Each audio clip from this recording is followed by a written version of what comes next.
What would you risk if a dangerous adventure could change your life forever? Or perhaps even more hauntingly, have you ever felt as if the darkness around you is closing in, trapping you in a life that seems impossible to escape? These questions may sound like fragments from a story or a thrilling movie plot, but for me, they were more than hypothetical musings. They were questions that haunted my every sleepless night, twisting through my thoughts and dreams like shadows I couldn't escape. My life had been so consumed by hardship that even the wildest risk felt like it might be my only way out. This isn't just a story about courage or survival. It's a tale of desperation, about stepping into the unknown when you have nothing left to lose. My story begins in a small, desolate corner of Bulgaria where the sun rarely shines and hope fades as quickly as daylight in the dead of winter. We live in a forgotten part of the city, a place where even the buildings seem to have given up. The crumbling gray walls of high-rise apartment blocks tower over narrow, filthy streets. Shadows cling to every corner, blending into the lives of those who shuffle through each day without any expectation of something better. This is a place where dreams are buried young, and risks are something you avoid at all costs. For me, survival wasn't a choice. It was a demand. At 19, I was already working 2 exhausting part-time jobs, barely scraping by. My wages barely covered food, and every penny was stretched to its breaking point. But even with every effort, I could never seem to do enough. The little money I earned was swallowed up by bills and my mother's medication, a necessity that kept her pain at bay, even if only for a few short hours each day. My mother had always been the strength of our family, raising me alone after my father left, working day and night to make ends meet. But years of hardship had taken their toll on her. She had become frail, her skin pale and her hands trembling as if carrying the weight of 1,000 burdens. Watching her suffer was like a knife slowly twisting in my chest. Every cough, every sharp intake of breath felt like a physical blow. I wanted to take away her pain, to give her the life she deserved, but hope felt like a luxury we couldn't afford. The nights were the hardest. I would lie awake, staring at the cracked ceiling, listening to the hum of the broken heater that never quite managed to warm our tiny apartment. The cupboards were often empty, a stark reminder of how little chance we had of ever escaping this life. And yet, somewhere deep inside me, a glimmer of defiance stirred. There had to be a way out, something that could change our lives. I just didn't know what it was. Then, one rainy evening, that glimmer of hope arrived in the most unexpected form. I was returning from my second job, exhausted and soaked to the bone, when I found a plain, unmarked envelope slipped under our apartment door. There was no name, no return address, just my name scrawled across the front in shaky handwriting. I could barely make it out in the dim hallway light, and for a moment I wondered if it was some kind of mistake. Perhaps someone had meant to deliver it to another door in this crumbling building. Curiosity piqued, I tore open the envelope, expecting a bill, a notice, anything that could add to our growing pile of worries. But what I found inside was stranger than anything I could have imagined. It was a single sheet of paper, rough and yellowed with age, as though it had been waiting for me for years. The handwriting was uneven, almost hurried, but its message was unmistakable. If you enter Petrova Station, follow the rules. If you do not, you may never leave. My pulse quickened as I read the note. There was something about the words that seemed to whisper directly to my deepest fears, my buried hopes. It was as if whoever had written this knew exactly what I needed and what I was willing to risk. I stared at the paper, half expecting to see a list of rules beneath that line, some kind of guidance to make sense of this cryptic message. But there was nothing, just a blank space, as if the rules themselves were an unwritten test of my courage. Then, at the very bottom of the page, a final line was scrawled in smaller letters. Only those with the courage to venture here will be rewarded with treasures beyond imagination. A bitter laugh escaped my lips as I read those words. Treasures beyond imagination? The phrase sounded absurd, like something out of a fantasy novel. Yet, despite the strangeness, something inside me stirred. What if, just what if, this wasn't a cruel prank? What if there really was something hidden in Petrova Station that could change our lives? That thought, however ridiculous, wouldn't leave me alone. The image of my mother, struggling with each breath, flashed before me. I knew that if there was even the slightest chance, I had to take it. For days, I kept the letter hidden, tucked away in a drawer under my few personal belongings, but the words on that page haunted me. Every night, I would take out the letter and read it over again, the promise and the warning echoing in my mind. Each time I read it, the message felt less like a joke and more like an invitation, a calling I couldn't ignore. On the seventh night, I reached a breaking point. I couldn't sleep. The weight of our desperation was too heavy. I imagined my mother's face, the way she tried to smile through the pain, the way her hands trembled as she reached out to comfort me even when she was the one suffering. I knew I couldn't keep going like this. We couldn't keep going like this.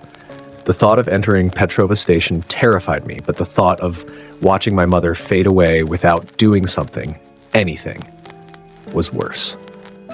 So I made my choice. With trembling hands, I carefully folded the letter and slipped it into my pocket. I grabbed a small candle, my only source of light, and took a deep breath. I felt the chill of the night seep through my worn-out jacket as I stepped out into the empty streets. The rain had stopped, but the sky was still thick with clouds, casting everything in an oppressive dark gray.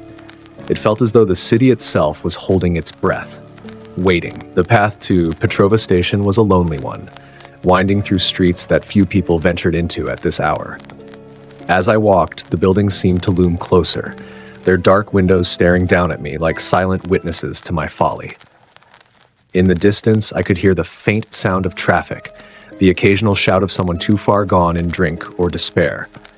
But as I drew closer to the station, even those noises faded, swallowed by an eerie silence that settled over the abandoned area like a shroud. Finally, I reached the edge of the city, where the lights from the main streets faded into darkness. Petrova Station lay hidden behind a set of rusted gates, long forgotten and overgrown with vines that snaked through the bars like claws. The station had been closed down years ago, condemned after a series of accidents that locals still whispered about in hushed tones.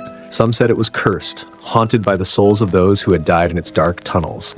Others claimed there was something more sinister lurking within, something that it didn't belong to our world. I paused, staring at the gate, my heart pounding in my chest. A strange unease washed over me, a warning echoing in the back of my mind. Yet, I couldn't turn back.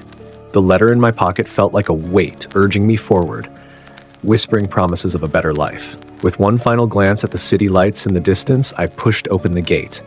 The hinges groaned, protesting as if they too wanted to warn me against entering. But I ignored the sound, stepping into the shadow of Petrova Station, leaving behind the world I knew and stepping into the unknown. In that moment, I had no idea of the horrors that awaited me, or the darkness that would test every ounce of courage I had. But one thing was certain, I was willing to risk everything. As I left the familiarity of my neighborhood behind, the reality of what I was about to do settled heavily in my mind. The chilling thought of venturing into Petrova Station gnawed at my nerves, but I couldn't shake the overwhelming feeling that this was the only way. Desperation is a powerful motivator, and in that moment, my fear was outweighed by a singular focus, a slim hope that perhaps, somewhere in the dark, forgotten corners of that station, I might find something that could change our lives. The city at night was quiet, too quiet, with only the distant sound of traffic and the occasional murmur from shadowed alleyways. Buildings loomed tall and dark, watching my every step like silent sentinels. Even the streetlights seemed dimmer, their glow barely piercing the thick, murky fog that clung to the streets. Every footstep echoed in the silence, bouncing off the walls and amplifying my own anxiety. The route to Petrova Station was not one I had traveled before. It lay on the edge of the city, in an area long abandoned by time and people alike. The closer I got, the more lifeless everything around me felt. The narrow streets seemed to close in, the walls growing higher, casting twisted shadows that stretched and loomed with each step. I clutched my candle tightly in my hand, feeling its weight, its small, flickering flame, a fragile defense against the overwhelming darkness. As I walked, a chilling breeze cut through the air, causing my skin to prickle. It felt unnatural, as if the cold itself carried a warning. I tried to shake off the sensation, but a growing sense of dread settled in my gut. I couldn't tell if it was the station itself or the darkened streets that twisted through the city like veins, but the air felt different here. It was heavier, almost thick with a foreboding that whispered of forgotten secrets and ancient dangers. Then I reached the gates of Petrova Station. They were massive and rusted, overgrown with wild vines that twisted and clung like the fingers of the dead. The gates creaked ominously as I pushed them open, the metal groaning as though it hadn't been disturbed in years. The sound echoed into the stillness, unnaturally loud in the empty night. I hesitated, feeling the chill deepen, my heart pounding as I looked at the darkened station ahead. A part of me wanted to turn and run, to abandon this mad pursuit. But the thought of my mother, lying in pain, helpless and weary, was enough to push me forward. As I moved toward the entrance, I became aware of a presence. I wasn't alone. Standing by the broken remnants of an old street lamp was an elderly woman. She was hunched over slightly, one hand gripping a small bottle, her other wrapped around the handle of a cane. Her face was shadowed, hidden under a worn scarf, but even from where I stood, I could feel her gaze on me. Her eyes, sharp and knowing, seemed to penetrate right through me. She looked like she belonged to the shadows, a part of the night as much as the darkness that surrounded her. "Do you think it's wise to disturb what lies within, child?" Her voice cut through the silence, low and rough, if carrying an edge of warning that made the hairs on my neck stand up. I stopped, taken aback by her sudden presence and her words. My instinct was to brush her off, to assure her that I knew what I was doing. But the weight of her gaze and the gravity in her voice silenced my bravado. It's just an old station," I stammered, trying to sound braver than I felt. "I'm here for a reason." She gave a low chuckle, a bitter sound that seemed to echo around us. Slowly, she took a swig from her bottle, her gaze never leaving mine. "They didn't give you the rules, did they?" she asked, her tone laced with a strange pity. Her eyes flickered toward the envelope in my pocket, as if she already knew about it, as if she had seen this scenario play out countless times before. I hesitated, reaching into my pocket and touching the crumpled paper, the letter that had drawn me here. It just said to follow the rules, but there weren't any listed. I assumed. "You assumed wrong," she cut in, her voice softening with a knowing sadness. "They don't write down the rules. They don't need to. If you're here, it means you're willing to find out what they are." A chill shot down my spine as I heard her words. Her tone was so certain, so absolute, that I couldn't shake the feeling that she was speaking from experience. I glanced down, feeling a growing sense of dread, but also a burning curiosity that I couldn't ignore. Then tell me," I said, my voice barely more than a whisper. "What are the rules?" The old woman studied me for a long moment, her gaze piercing, her eyes filled with something I couldn't quite read. Perhaps pity, or maybe a kind of resigned sorrow. Finally, she nodded, as though accepting some unspoken challenge. "I'll tell you the rules," she said, her voice low and grave. "But don't expect them to bring you comfort. Knowing what waits inside, it may only make things harder." I swallowed, nodding, feeling my heart pound as she began to speak. "First rule," she said, her voice almost a whisper. "Do not bleed, not even a scratch. The smallest injury will draw its attention." She let the words sink in, her gaze flickering over me with a grim understanding. "If you're hurt, stop the bleeding immediately. Don't let anything trace you by it." I felt a cold chill creep up my spine at the emphasis she placed on the word attention. The way she spoke, as if she were describing some primal creature lurking in the shadows, made my skin crawl. "Second rule," she continued, her tone growing darker, "remain silent and avoid sudden noises. Any sound you make will travel far, and it's best if it doesn't know you're there at all." I opened my mouth to ask what it was, but something in her expression stopped me. There was a quiet intensity in her gaze, a silent warning that made me think twice. I nodded slowly, gripping the candle tighter in my hand, the weight of her words settling over me like a dark shroud. "Third rule," she said, her eyes drifting to the small candle I held. "Don't use any light brighter than that. It irritates it. It doesn't like bright lights, so keep it dim, and don't shine it too far ahead." I glanced down at the flickering flame, realizing for the first time just how fragile it was. In my mind, the candle had been a source of comfort, a way to ward off the encroaching darkness, but now it felt more like a boundary line, a limit I dared not cross. The old woman took another sip of her drink, her eyes growing distant, her voice softening as she spoke the final rule. And the last rule. She paused, her gaze locking onto mine with an intensity that made my heart skip a beat. If you hear a familiar voice, do not respond. The voices you'll hear, they aren't to be trusted. No matter what or who you think you hear, don't answer. That's how it knows you're close. I felt a sickening twist in my stomach as her words sank in. Familiar voices? What did that even mean? But the seriousness in her tone, the weight of her warning, left no room for doubt. "Remember, child," she murmured, her gaze lingering on me, "you came here because you wanted something. Just be sure it's worth what you may have to pay." Without another word, she stepped back, fading into the shadows as if she were a part of them, as if the night itself had swallowed her whole. I watched her disappear, her figure blending seamlessly into the darkness, leaving me standing alone in the dim glow of my candle. The silence that followed was thick and heavy, pressing down on me with an almost tangible weight. The station loomed ahead, its broken gates yawning like the mouth of some ancient beast, waiting, watching. The letter in my pocket felt like a stone, its message a burden I could no longer ignore.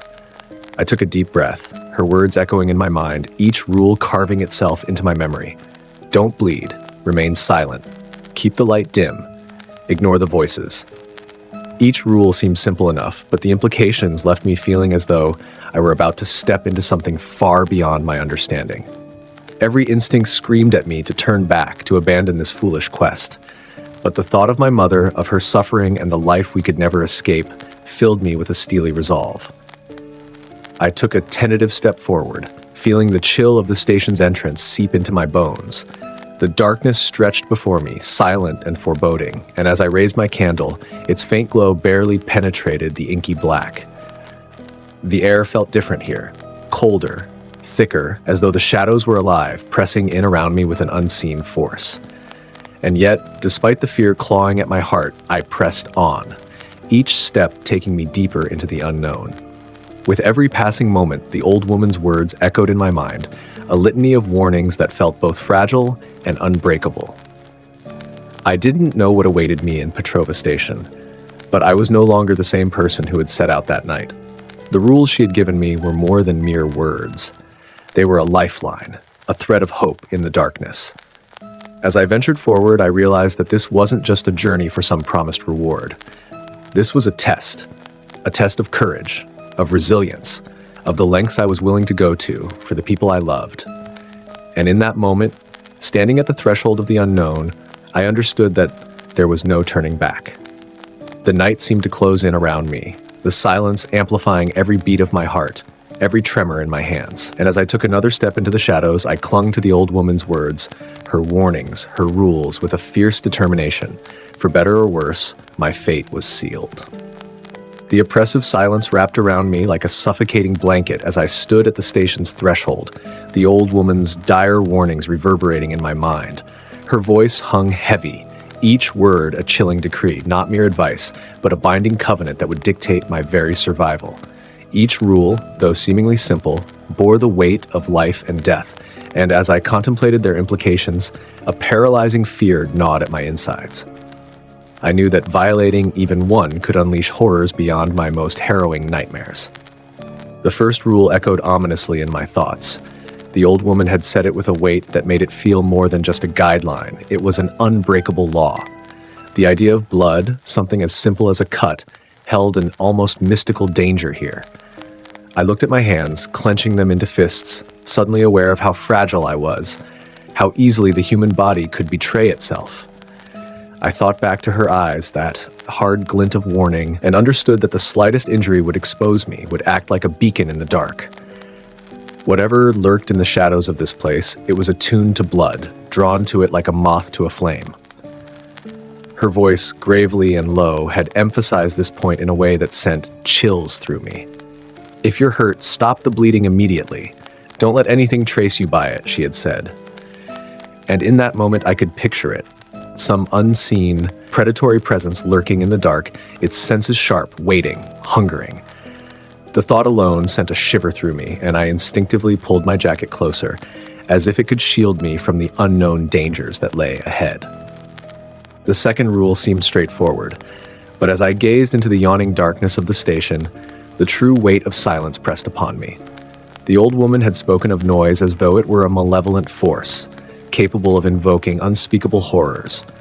Every creak, every whisper, every shuffled footstep felt like a potential signal, beckoning whatever shadows lurked within. I drew a deep breath, attempting to steady my racing heart. The air inside Petrova Station was thick and oppressive, amplifying the faintest sounds and sending eerie echoes through the unseen tunnels beyond my vision. Her warning echoed in my mind. Any sound you make will travel far. It's best if it doesn't know you're there at all.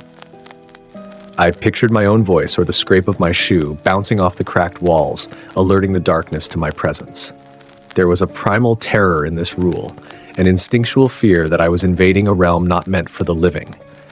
I tightened my grip on the candle, my only fragile barrier against the enveloping darkness.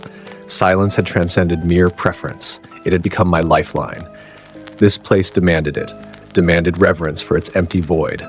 To survive, I would have to become invisible, merging with the silence, becoming one with the shadows. The third rule caused me to lower my gaze to the flickering candle in my hand.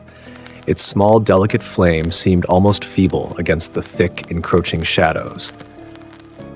"Don't use any light brighter than that," she had whispered, her eyes fixed on my candle. She spoke of light as if it were a transgression, something that could awaken an ancient wrath hidden within the darkness. I couldn't help but wonder what kind of being or force would be so irritated by bright light. The notion of it lurking, watching, and waiting in places untouched by light for decades sent a shiver deep down my spine. With each rule, the station appeared to grow darker, more menacing. I became acutely aware of how much I depended on this small flame, realizing that even a flashlight would be far too bright. I peered into the gloom, understanding that the dim light was both my shield and my bane. I would have to embrace the darkness, move with utmost care and respect, lest I awaken something that would perceive my light as an intrusion, a threat.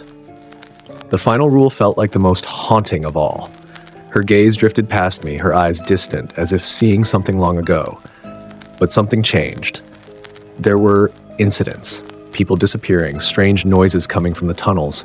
It began with rumors, whispered stories of shadows moving on their own, of cold drafts that crept through the station even in summer. Then, one night, a maintenance worker went down to fix the lights. He was never seen again. She took a breath, her expression hardening. More people vanished after that. Commuters, guards, even officials who went down to investigate. Each time they thought they were strong enough, clever enough to uncover the truth, and each time they failed. I felt a cold shiver run through me as she spoke, the dread settling deeper. "What happened to them?" I whispered, unable to keep the question from slipping out. Her gaze snapped back to me, her eyes filled with a mix of fear and resignation. "They became part of the station," she replied cryptically. "Or perhaps the station became part of them. Nobody knows for sure, but the station closed down, sealed off. The city claimed it was for safety, called it a structural issue, but those of us who remember, we know the truth." She leaned closer, her voice dropping to a conspiratorial whisper. "Petrova Station is cursed. It draws people in, luring them with whispers, with promises of riches, of hope. But once you enter, it holds you. It's alive in a way. It knows your fears, your weaknesses, and it will use them against you." I swallowed hard, feeling my resolve waver. This was no ordinary place. Petrova Station was something twisted, something unnatural, a place where rules of reality bent and fractured. It wasn't just the darkness that was dangerous, it was the station itself, the malevolent intelligence that seemed to lurk within its walls, a dark consciousness that could consume those who dared to enter. Her final words felt like a nail in the coffin, sealing my fate. "You wanted something, didn't you? That's why you're here. Be careful what you wish for, because Petrova Station will give it to you, but at a cost." I nodded, unable to speak, my mouth dry. The weight of her words bore down on me, and I felt a tremor of fear unlike anything I'd known. I was on the edge of something far greater, far darker than I could have ever anticipated, and yet I couldn't turn back. The promise of a reward, of something that could save my mother, that could lift us out of this miserable existence, was too powerful to ignore. The old woman watched me with a weary expression, a look that seemed to say she'd seen many come before me, all with their hopes and fears, all with their own reasons for entering the station. And perhaps she'd seen each one of them vanish into the darkness, swallowed whole by the secrets that Petrova Station held. In that moment, I understood that I was stepping into a place that didn't just take people.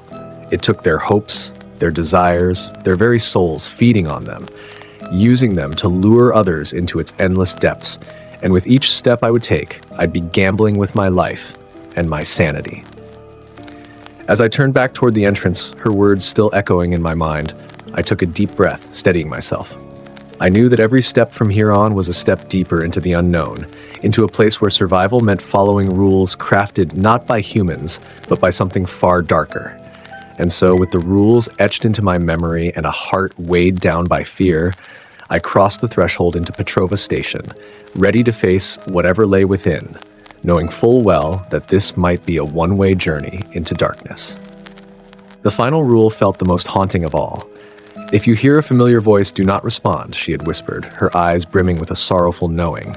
Her voice had softened to a near murmur as she added, "The voices you'll hear, they aren't to be trusted. No matter who you think you hear, don't answer." This rule gnawed at my mind, making me question the horrors that awaited. The notion of hearing a familiar voice in such a place was unsettling in ways I couldn't fully express. Would it be my mother's voice, calling me, pleading for help? Or perhaps the voice of a childhood friend, long forgotten, echoing through the station's desolate halls? The thought twisted my stomach, filling me with a dread that bordered on terror.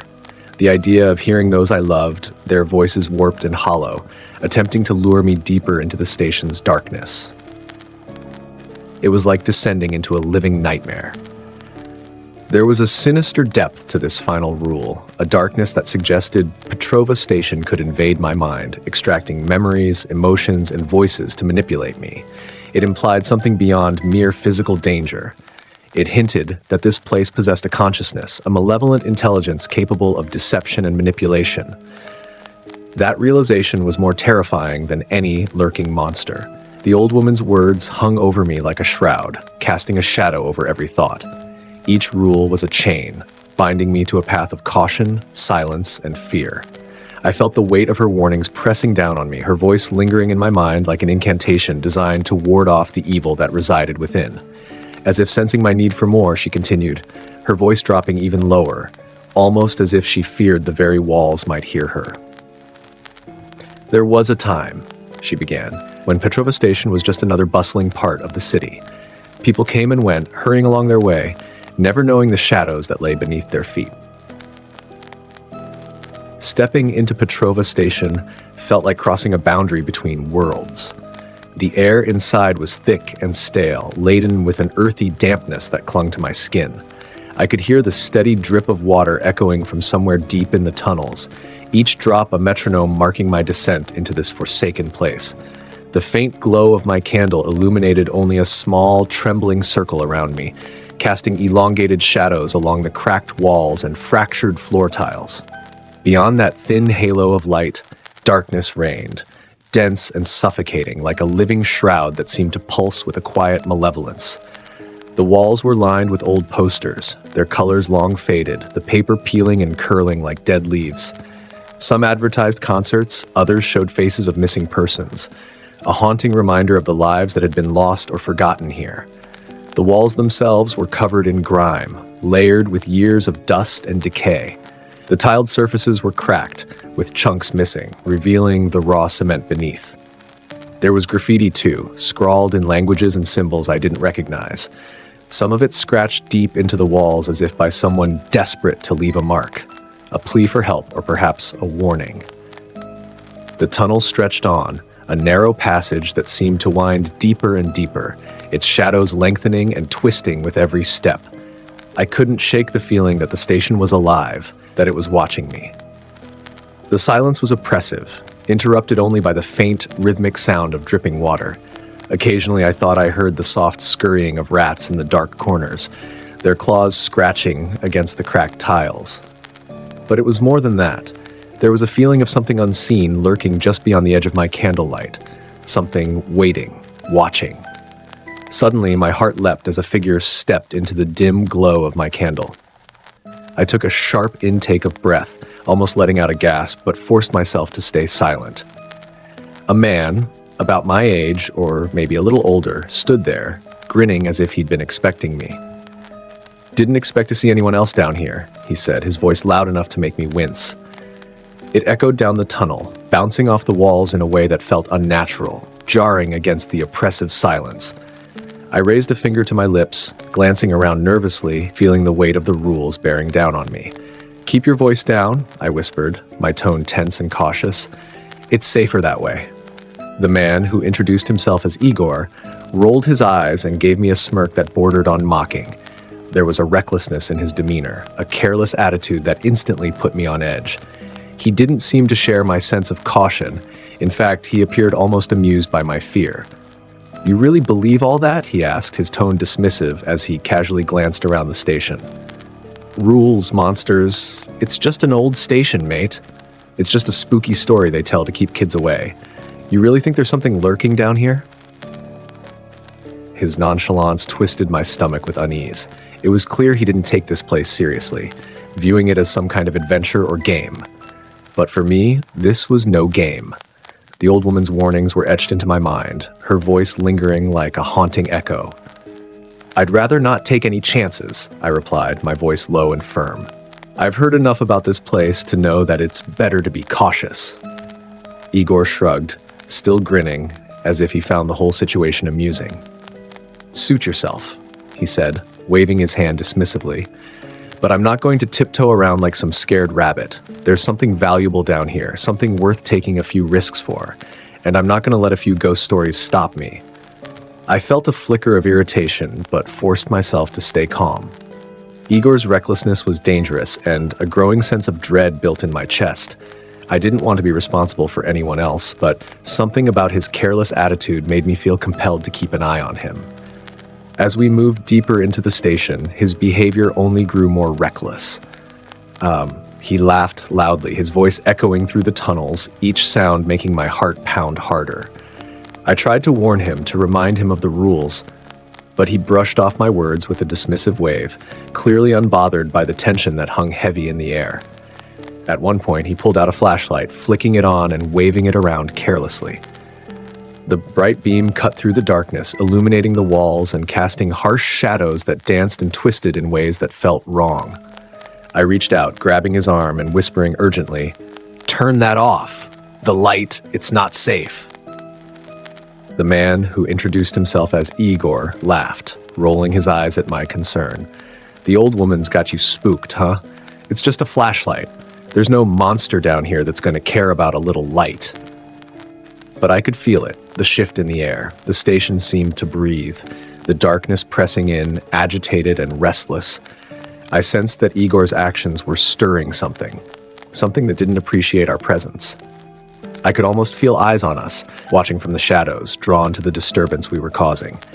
Ignoring my pleas, Igor moved on, his flashlight cutting harsh lines through the darkness, illuminating parts of the station that perhaps hadn't seen light in years. I followed reluctantly, every sense screaming at me to turn back, to leave him to his fate. But some part of me felt responsible, a foolish sense of duty that kept me close, hoping that maybe I could prevent him from doing something even more dangerous. As we rounded a corner, the tunnel opened up into a large, cavernous room. Broken benches lined the walls, their surfaces covered in layers of dust and grime.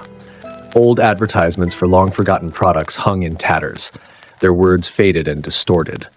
The floor was cracked, sections of tile missing, revealing damp, uneven concrete beneath. In the middle of the room, a massive, rusted clock hung from the ceiling, its hands frozen at an uncertain hour, as though time itself had stopped here. Igor moved ahead, his footsteps echoing loudly as he stomped through the room, his flashlight beam cutting through the shadows. I stayed back, keeping to the edge, my candle held close, its faint light flickering weakly against the overwhelming darkness. "Look at this place," Igor exclaimed, his voice ringing out, bouncing off the walls in a way that made my skin crawl. "Imagine what must be hidden down here, just waiting to be found. Treasures beyond imagination, right?" I shuddered at his words, remembering the old woman's final warning. Be sure it's worth it, she had said. But looking at Igor, I could tell that he was here for himself, driven by greed or curiosity, or perhaps both. There was a hollowness in his eyes, a hunger that went beyond mere desire. He wasn't here out of desperation, like I was. He was here for the thrill, for the promise of something valuable, something that could satisfy his selfish need for adventure. I opened my mouth to warn him again, to tell him to keep quiet, to respect the silence, but he cut me off with a laugh. "You're really buying into this whole cursed station thing, huh?" he said, his grin widening as he glanced at me, clearly amused by my unease. "Come on, man. It's just a story. There's nothing down here but dust and rats." He laughed dismissively, rolling his eyes at my concern. "The old woman's got you spooked, huh? It's just a flashlight. There's no monster down here that's going to care about a little light." But I could sense it, the subtle shift in the air. The station seemed to breathe, the darkness pressing in, agitated and restless. I felt that Igor's actions were awakening something that didn't welcome our presence.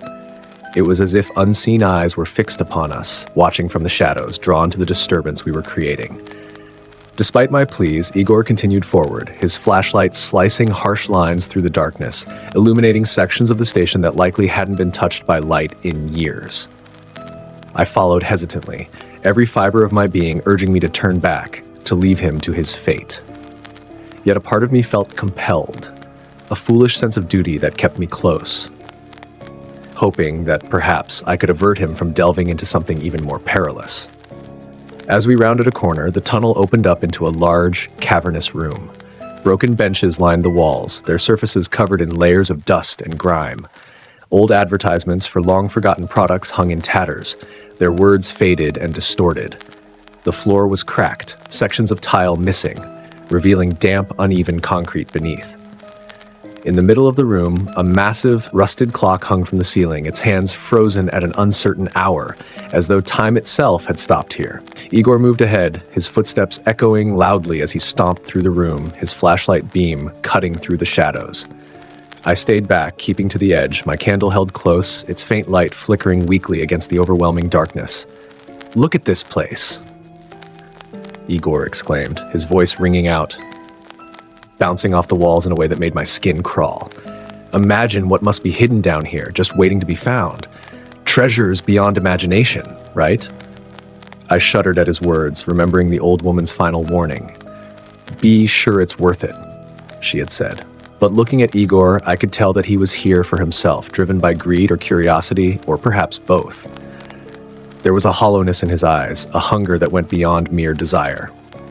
He wasn't here out of desperation like I was. He was here for the thrill, for the promise of something valuable, something that could satisfy his selfish need for adventure. I opened my mouth to warn him again, to tell him to keep quiet, to respect the silence, but he cut me off with a laugh. "You're really buying into this whole cursed station thing, huh?" he said, his grin widening as he glanced at me, clearly amused by my unease. "Come on, man. It's just a story. There's nothing down here but dust and rats." He lifted his flashlight, shining it directly into the darkness ahead.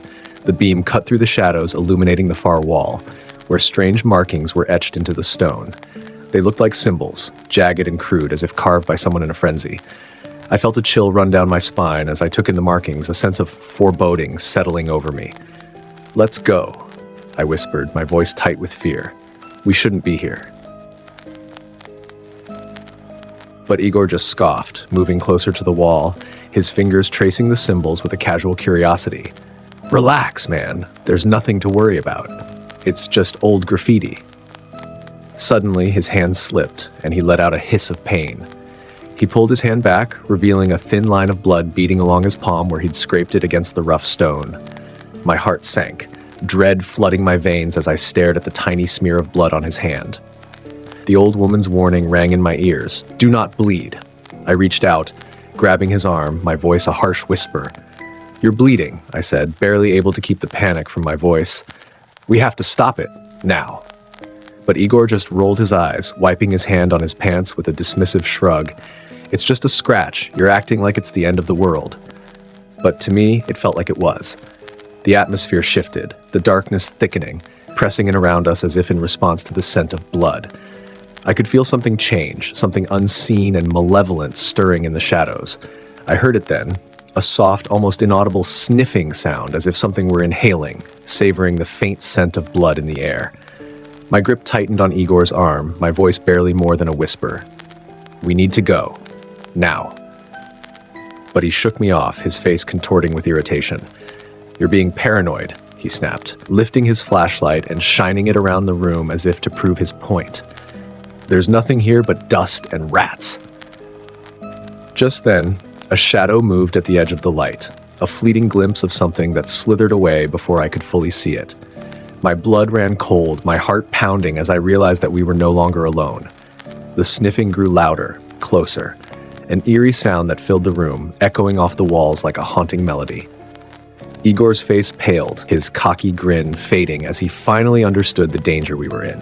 He took a step back, his bravado dissolving into fear, but it was too late. The darkness around us seemed to pulse, closing in, and I knew that whatever was lurking here had caught our scent. The rules had been broken, and now we were prey. I grabbed Igor's arm, my voice a frantic whisper. "Turn off the light. Stay quiet. Maybe it will go away." For a moment he hesitated, his face pale and strained, but then he nodded, slowly lowering his flashlight, plunging us into near-total darkness. Only my candle remained, its faint glow a fragile barrier against the encroaching shadows. We stood there, paralyzed, every breath a risk, every heartbeat reverberating in the oppressive silence. The sniffing sound drew closer, a relentless, eerie rhythm that filled the room until it was all I could hear. In that moment, I knew without a doubt that we had crossed a line. We had disturbed something ancient, something malevolent, and there was no turning back. The silence in Petrova Station was unlike anything I had ever felt, thick and oppressive, pressing in from all sides. My candle flickered weakly in the dense air, casting trembling shadows that seemed to twist and merge into something far darker. Every breath I took felt heavier, as if the very walls of this place were inhaling along with me, alive and alert. Beside me, Igor's face was etched with faint lines of worry, his bravado now dulled by the eerie quiet and the weight of the rules he'd been so quick to dismiss. We continued down a narrow, abandoned corridor, one that seemed to grow colder and darker with each step.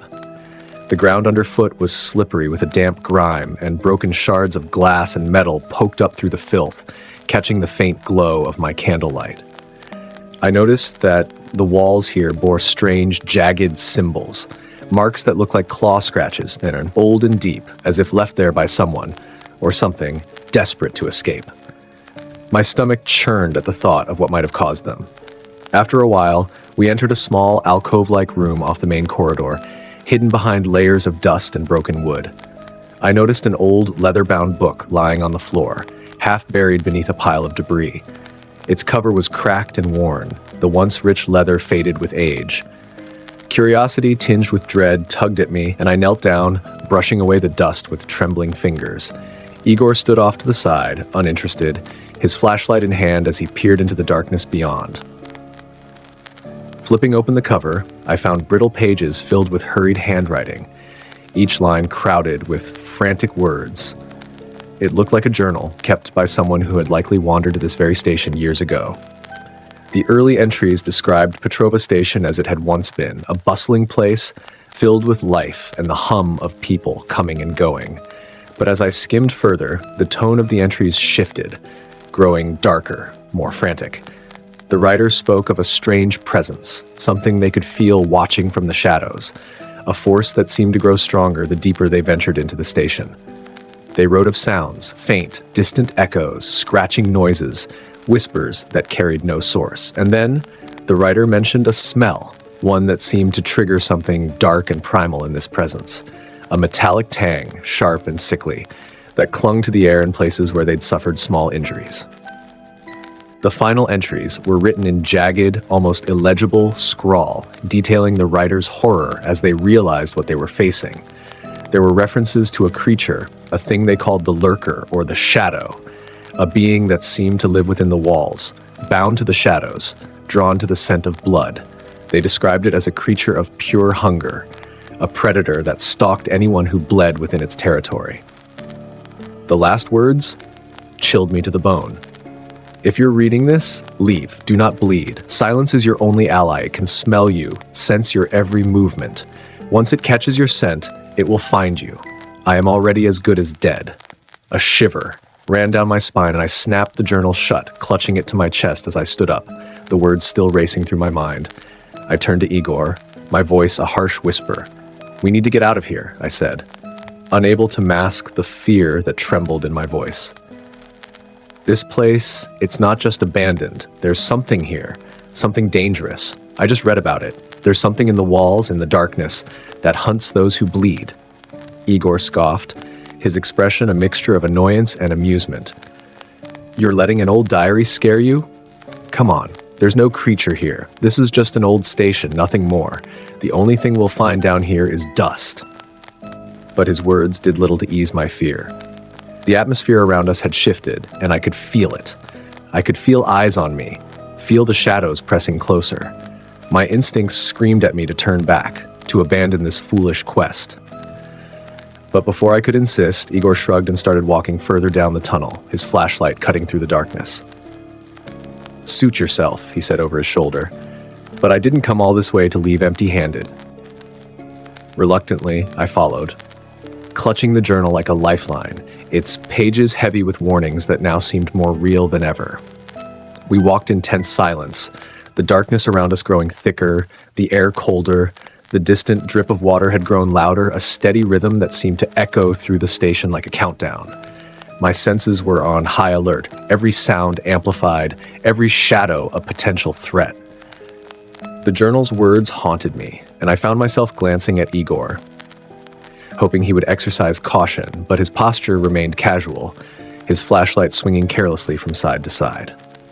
Then, without warning, Igor stumbled, his foot caught on a broken tile, and he staggered, his arm grazing against a sharp piece of rusted metal protruding from the wall. He cursed, clutching his arm as he inspected the thin cut that had appeared, a faint line of blood beading on his skin. My heart plummeted, the journal's warning surged through my mind. "Do not bleed." I moved toward him, my voice urgent but quiet. "Igor, stop! You're bleeding. You need to stop it. Right now." He looked at me, annoyance flickering across his face. "It's just a scratch," he said, his voice louder than it should have been, dismissive as he wiped at the cut. "You're jumping at shadows, man." But it was already too late. The scent of blood, though faint, seemed to cling to the air around us, a metallic tang that I could almost taste. I felt a strange shift in the atmosphere, a stillness that settled heavily, like the calm before a storm. And then, from somewhere deep within the shadows, I heard it, a soft, wet sniffing sound, barely audible yet unmistakable. Igor must have heard it too, because his smirk faded, and for the first time I saw genuine fear in his eyes. We stood frozen, listening as the sound grew louder, closer, a rhythmic inhaling that echoed through the tunnels. It was as if something massive was drawing in the scent of his blood, savoring it, homing in on its prey. My pulse pounded in my ears as I reached for Igor, whispering urgently, "Turn off the light. Now, and don't make a sound." He stared at me, wide-eyed, his face pale, but he obeyed, clicking off the flashlight and plunging us into near total darkness. Only the faint glow of my candle remained, casting weak, shivering light that barely illuminated our surroundings. We huddled close, our breaths shallow, waiting, hoping that whatever was out there would lose our scent and retreat. But the sniffing continued, growing closer, echoing from all directions. I could feel it now, a presence that pressed against the walls, filling the air with a heavy, suffocating dread. My mind conjured images of the creature described in the journal, a shadowed figure lurking just beyond the reach of light, eyes hungry, searching. Then, without warning, Igor stumbled. His foot caught on a broken tile, and he staggered, his arm grazing against a sharp piece of rusted metal protruding from the wall. He cursed, clutching his arm as he inspected the thin cut that had appeared, a faint line of blood beading on his skin. My heart plummeted. The journal's warning surged through my mind. "Do not bleed." I moved toward him, my voice urgent but quiet. "Igor, stop. You're bleeding. You need to stop it. Right now." He looked at me, annoyance flickering across his face. "It's just a scratch," he said, his voice louder than it should have been, dismissive as he wiped at the cut. You're jumping at shadows, man. But it was already too late. The scent of blood, though faint, seemed to cling to the air around us, a metallic tang that I could almost taste. I felt a strange shift in the atmosphere, a stillness that settled heavily, like the calm before a storm.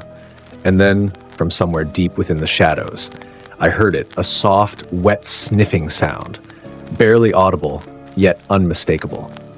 Igor must have heard it too, because his smirk faded, and for the first time I saw genuine fear in his eyes. We stood frozen, listening as the sound grew louder, closer, a rhythmic inhaling that echoed through the tunnels. It was as if something massive was drawing in the scent of his blood, savoring it, homing in on its prey. My pulse pounded in my ears as I reached for Igor, whispering urgently, "Turn off the light, now, and don't make a sound." He stared at me, wide-eyed, his face pale, but he obeyed, clicking off the flashlight and plunging us into near total darkness. Only the faint glow of my candle remained, casting weak, shivering light that barely illuminated our surroundings.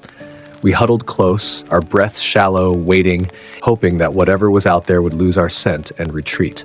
But the sniffing continued, growing closer, echoing from all directions. I could feel it now, a presence that pressed against the walls, filling the air with a heavy, suffocating dread.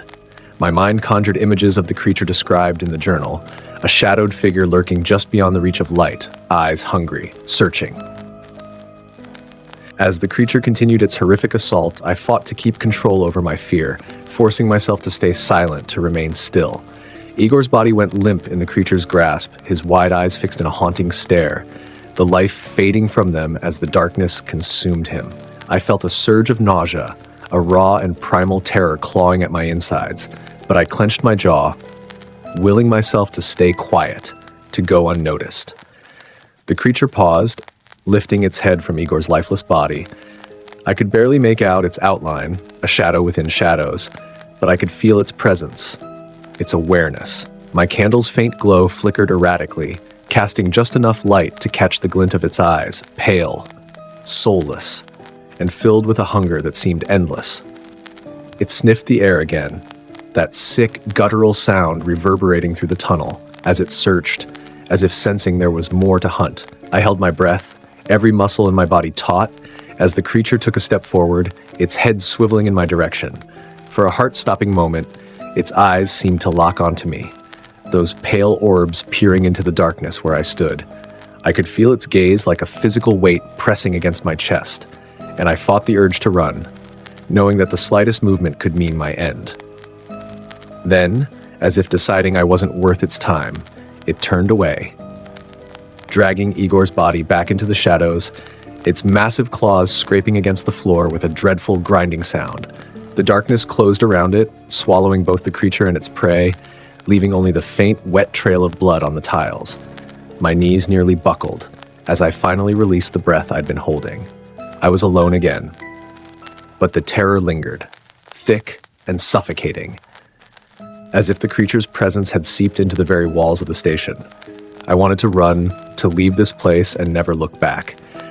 But my legs felt like lead, and my mind was paralyzed with shock. It took several minutes before I could move again, my body slowly coming back under my control. I swallowed hard, my throat dry, and forced myself to take a step back, every instinct screaming at me to escape. But as I turned, I noticed something glinting on the ground, half hidden in the bloody dust. It was the journal, the one I'd found earlier, the one that had warned me about the creature's hunger for blood. I bent down, carefully picking it up with trembling hands. I knew it was foolish that I should be running for my life. But the journal felt like the only tether I had to reality, to something that might help me understand what I was up against. I opened it, flipping through the brittle pages, searching for any clue, any hint of how to survive. Near the end, in jagged handwriting that seemed more like a scrawl than actual letters, I found a final entry. Thus, the words were barely legible, as if written in a last, frantic attempt to leave behind a message. If you find this, remember the rules. Don't bleed, don't make a sound. It will hunt you, it will find you.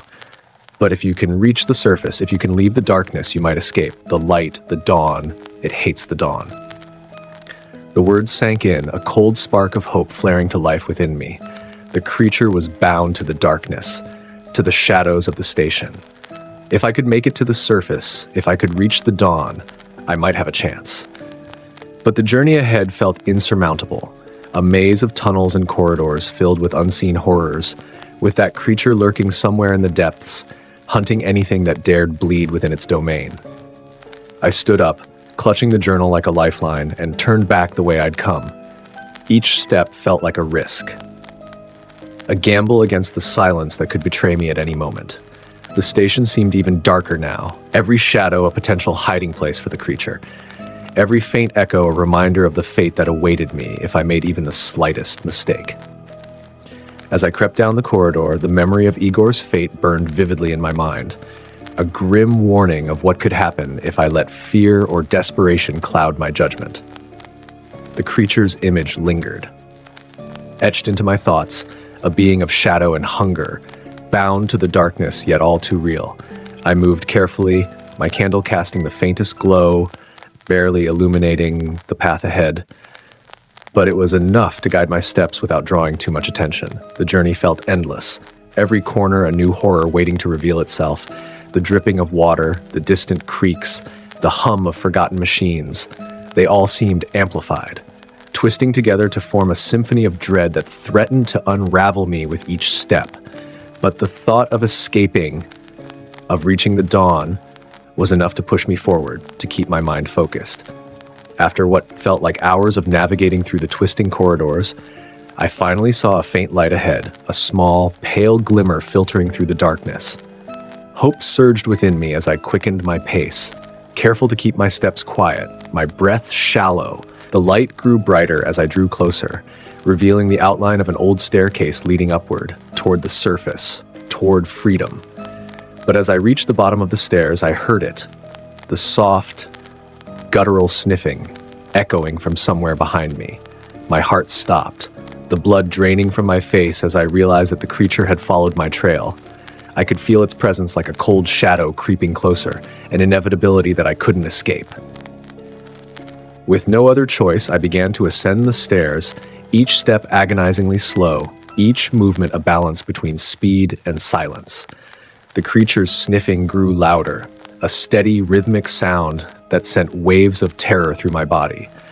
I forced myself to keep moving, knowing that stopping would mean certain death, knowing that I was only a few steps away from the dawn, from the safety of the light. At last, I reached the top of the stairs. The faint glow of dawn breaking through the cracks in the door ahead. I could feel its warmth, its promise of escape. But as I reached for the door, a sudden, sharp scratching sound echoed from the stairwell behind me. The creature was close, too close. Without thinking, I threw open the door, the light of dawn flooding the stairwell, piercing through the shadows like a beacon. The creature halted, its outlines silhouetted in the dim morning light. Its form distorted and unnatural, as if it were a part of the darkness itself, unable to fully exist in the light. It let out a low, guttural growl, retreating back into the shadows, its pale eyes gleaming with a hunger that would never be sated. I stumbled out into the open air, the warmth of the sunlight washing over me, dispelling the chill that had clung to me since entering the station. The sounds of the city filled my ears, grounding me, reminding me that I had survived, that I was alive.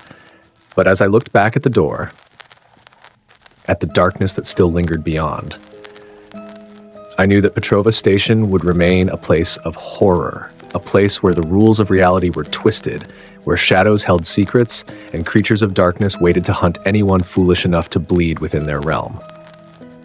And though I had escaped, the memories of that night, the creature, the sounds, the blood, would haunt me forever. A reminder of the darkness that lurked just beneath the surface, waiting for the next soul to wander too far into the shadows. The silence after Igor's attack was suffocating, filled with a dense, oppressive fear that clung to me as I took each step back down the corridor. My skin was clammy with sweat, my hands trembling as I held the candle, its faint flame a fragile defense against the darkness pressing in from all sides. The memory of the creature, its shadowed form, its hunger, was burned into my mind. I couldn't stop seeing it in every corner, every flickering shadow. as if the station itself had taken on the creature's essence, watching me, waiting for my next mistake. I tried to steady my breathing, to control the wild, frantic beat of my heart, but it was useless. Fear had taken root, tightening its grip with every step, every sound. The shadows seemed to stretch and warp around me, whispering with an unseen threat. I knew I had to keep moving, to put distance between me and whatever was lurking in the depths. But the further I walked, the more twisted and unfamiliar the corridors became. Petrova Station was like a maze, each path blending into the next, walls marked with the remnants of those who had wandered here before. Desperate and lost, my mind clung to the rules like a lifeline. Do not bleed. Remain silent. Keep the light dim. Ignore familiar voices. I whispered them to myself as a mantra, each rule grounding me in a place where fear threatened to tear my sanity apart. I repeated them over and over, each word reminding me of the fragile line I walked between life and death. The silence was broken by a faint sound, barely a whisper, drifting from the dark. It was a soft, familiar voice, a voice I knew as well as my own. My heart twisted painfully as I recognized it. My mother's voice, weak and pleading, floated from the shadows behind me. Please, don't leave me. I need you. I froze, every instinct screaming at me to turn around, to reach out to her. The words were so familiar, so heart-wrenching, that for a moment I almost forgot the rules. But then I remembered the old woman's warning, her final rule. If you hear a familiar voice, do not respond. No matter who you think you hear, do not answer. It was a trap, a cruel imitation designed to lure me into the darkness. The creature knew my fears, my weaknesses, and it was using them against me. But my mother's voice continued, softer now, filled with desperation that tore at my heart. Please, come back. Don't leave me alone. Determination surged within me. I couldn't let fear win. I took a deep breath, steadying myself, and pressed forward, ignoring the haunting pleas. Every step was a battle between terror and the desperate hope that I could escape, that I could survive. With each movement, I focused on the rules, on the flicker of the candle, on the path ahead. The creature's presence loomed, but so did my resolve. I moved toward the light, toward freedom, pushing aside the horror and clinging to the hope that kept me moving forward. I clenched my jaw, forcing myself to ignore the voice, to push forward even as it grew louder, closer, the words echoing in my mind. My eyes burned with tears as I fought the urge to turn, to believe that somehow my mother was here, calling out to me.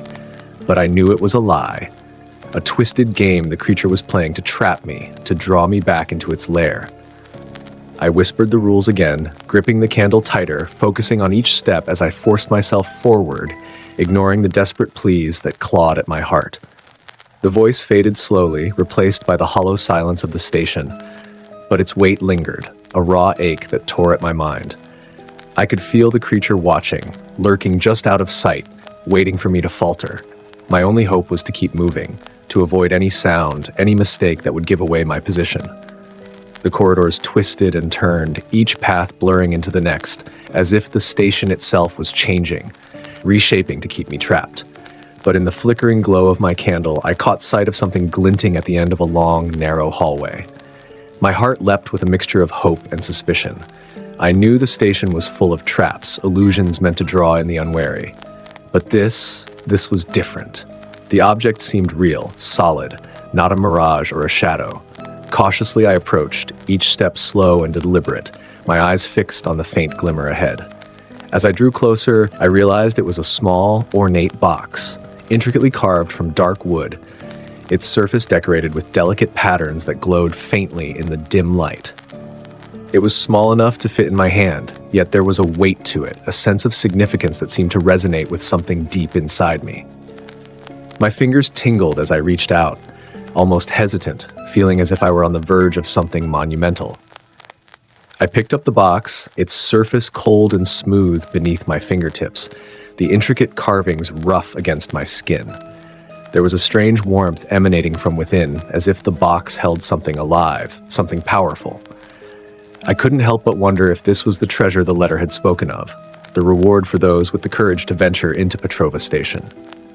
I held the box close, my heart pounding with a new sense of purpose. If this was truly the prize, then I couldn't leave without it. My mother's face flashed through my mind, her weary eyes, the pain etched into her features. I had come here for her, for the hope of something that could change our lives. And now, with the box in my hand, I felt that hope burn brighter, stronger, a light in the darkness that pushed me forward. But the creature was still out there, lurking, watching. I could feel its presence like a shadow that clung to me, growing darker, hungrier, as if it sensed the box and the strange warmth it held. I turned back, clutching the box tightly, and began the long journey back, retracing my steps through the maze-like corridors. Every shadow seemed to move, every faint echo a reminder of the creature's presence. I moved as quickly as I dared, keeping my candle low, its faint light just enough to guide me without drawing attention. But the further I went, the more I felt the creature's presence pressing in, a weight that grew heavier with each step until it was all I could do to keep moving. Then the silence shattered. A low growl echoed from the shadows, a deep, guttural sound that sent a wave of terror through my body. The creature was close, too close, its footsteps a soft, steady rhythm that matched the frantic beat of my heart. I forced myself to keep going, to push forward, even as every instinct screamed at me to run. I knew that any sound, any movement would only bring it closer, but the urge to flee was overwhelming, clawing at my mind with a primal fear that left me trembling. I turned down a narrow corridor, the walls pressing in on either side, and quickened my pace, each step a delicate balance between speed and silence. But the creature was relentless, its footsteps growing louder, closer, a constant reminder of the danger just a breath away. Sweat trickled down my spine, cold and clammy, as I struggled to keep my breathing quiet, to suppress the panicked gasps that threatened to betray me. My mind was a whirlwind of fear and desperation, every thought consumed by the need to escape, to reach the safety of the surface. The box weighed heavily in my hand, a reminder of the reason I was here, the hope that drove me forward despite the terror. But then, from somewhere in the darkness behind me, my mother's voice called out again, softer this time, a whisper that drifted through the shadows like a memory. "Please, come back." I closed my eyes, fighting back the tears that blurred my vision, the ache in my chest growing sharper with every word. It was cruel, a twisted trick that tore at my heart, but I knew I couldn't give in. I couldn't let the creature's deception break me. I kept moving, each step a defiance against the darkness, a refusal to fall for its lies. Finally, after what felt like an eternity, I saw a faint light ahead, the first hint of dawn breaking through the cracks in the ceiling. Relief flooded through me, a wave of hope that gave me the strength to quicken my pace, each step bringing me closer to the safety of the surface. But the creature was not done. I heard it behind me, its footsteps quickening, a guttural growl echoing through the corridor as it closed in, its hunger palpable, a force that drove it forward with relentless ferocity. I broke into a run, abandoning all pretense of silence, my only thought now to escape, to reach the dawn before the creature could catch me. The corridor blurred around me as I sprinted, the box clutched tightly to my chest, its warmth a comfort against the chill that filled the air. The creature's footsteps grew louder, faster, a constant, nightmarish reminder that it was just a breath away. I could feel its presence like a shadow that loomed over me, its claws reaching out, ready to drag me back into the depths of the station. But then, I burst into the open, the light of dawn washing over me, blinding in its brilliance. I stumbled forward, my legs weak, my body trembling, and collapsed onto the cold ground, the warmth of the sunlight flooding over me like a balm. I could still feel the creature's presence, lurking just beyond the threshold, its pale eyes glaring from the shadows, but it did not follow. The light held it at bay, a barrier that it could not cross. I lay there, gasping for breath, clutching the box to my chest, the weight of my survival settling over me like a crushing wave. The creature watched from the shadows, its hunger unabated, a reminder of the darkness that lingered within Petrova Station, waiting for the next soul foolish enough to venture into its depths. As I caught my breath, I looked down at the box, its ornate carvings gleaming in the morning light. I didn't know what it held or why it had been left for me to find, but I knew it was the answer I had been searching for, the hope that would save my mother, that would free us from the grip of poverty and despair. With the box in hand, I rose to my feet, casting one last glance at the darkness of the station, at the creature that lurked just beyond the reach of dawn. I had survived, but the memories of that night, the terror, the shadows, the deception, would haunt me forever, a reminder of the price of hope, of the darkness that lay just beneath the surface. But as I walked away, the box held tightly in my hands, I felt a sense of peace, a quiet strength that came from facing the darkness and emerging on the other side. Whatever lay ahead, I knew I had survived the worst, and I was ready to face whatever the future held. The dim light of dawn filtered weakly through the station's distant crumbling ceiling, just a faint glimmer in the overwhelming darkness. But that sliver of light felt like a lifeline, a thread of hope that I clung to with every bit of strength I had left. I had the box pressed against my chest, the ornate patterns cool and firm under my trembling fingers, a small comfort against the crushing weight of fear pressing down on me. The silence around me was absolute, every inch of Petrova Station a haunted void, filled only with the faint echoes of the creature's presence. I could feel it in the shadows, lurking just beyond my line of sight, moving with a slow, deliberate patience that terrified me more than any violent attack. I took a step forward, then another, each one painfully slow, careful not to disturb the silence. I could feel my pulse thundering, every beat like a drum, filling my ears with the sound of my own fear. The creature's presence was like a dark fog seeping through the corridors, an invisible pressure that weighed down on my every step. I knew it was hunting me, waiting for any sign of weakness, any hint of noise. My mind raced, 1,000 fearful thoughts swirling as I forced myself to keep moving, to keep my breathing steady, shallow, barely daring to exhale. Suddenly I heard it, the faint, shuffling scrape of the creature's claws against the tiled floor. My heart seized, and I froze, every muscle tense, my body screaming to run, to escape.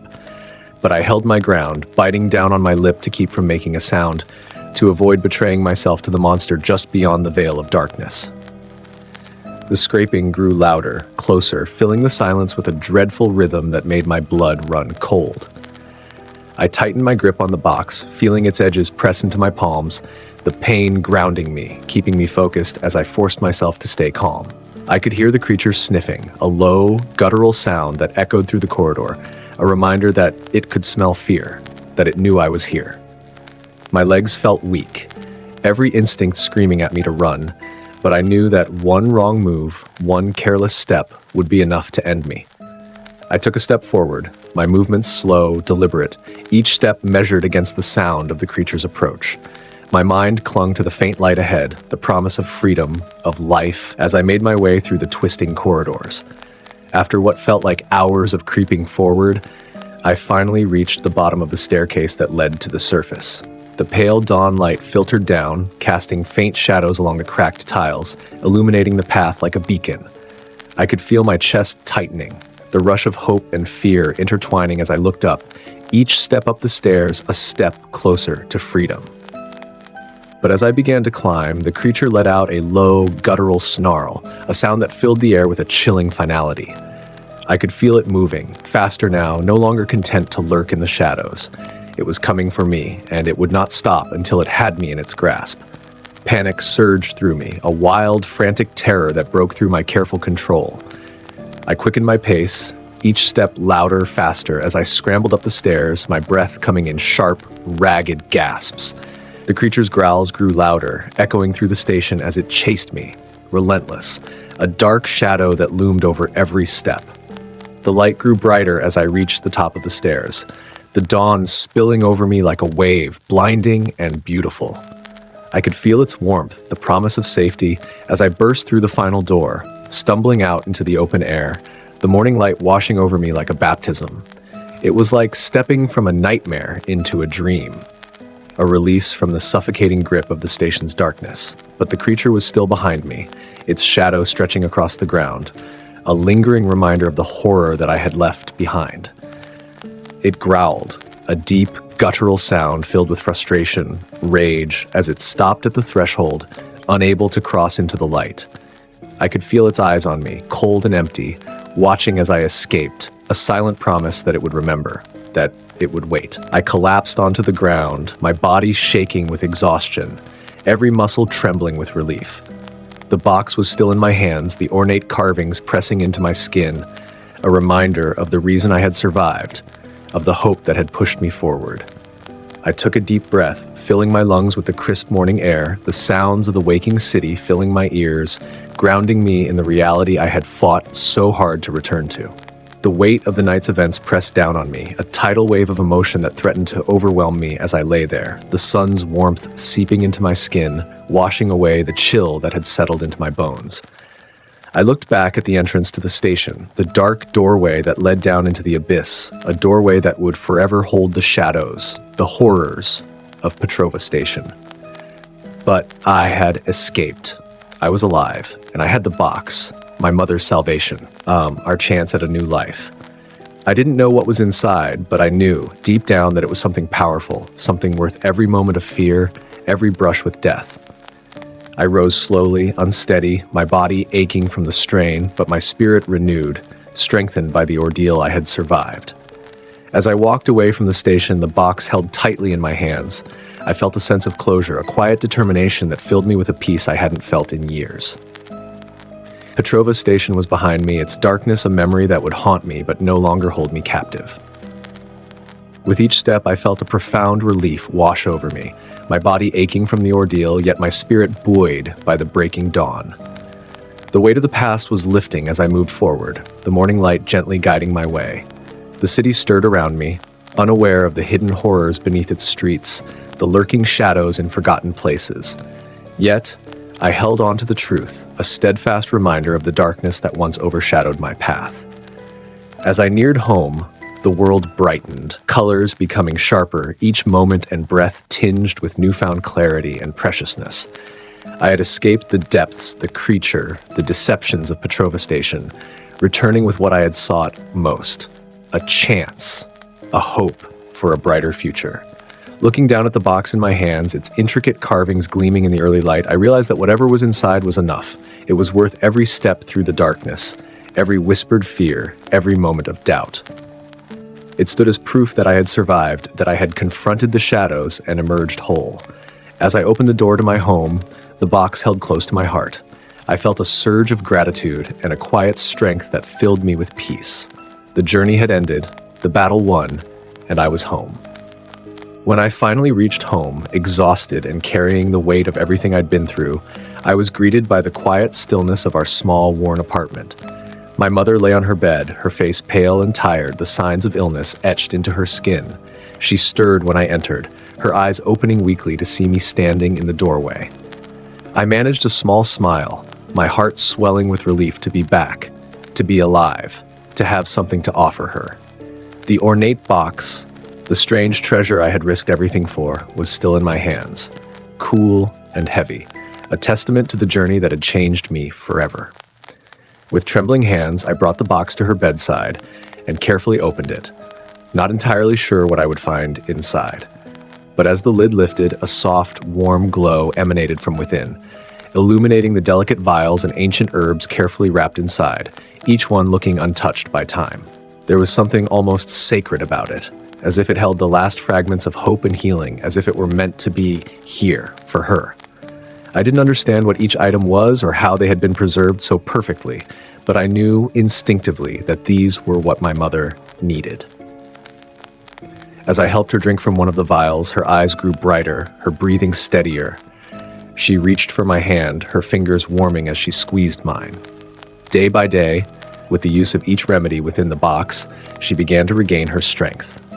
Her color returned, her voice grew stronger, and the weight of illness that had held her down seemed to ease, giving way to laughter that filled our small apartment for the first time in years. Watching her heal was a gift, a blessing I hadn't dared to hope for, yet here it was, real and undeniable. I kept the story of my journey into Petrova Station to myself, holding the memories close, locked away in a part of my mind I rarely dared to visit. There were things I couldn't put into words, horrors that clung to me, shadows that sometimes returned in my dreams.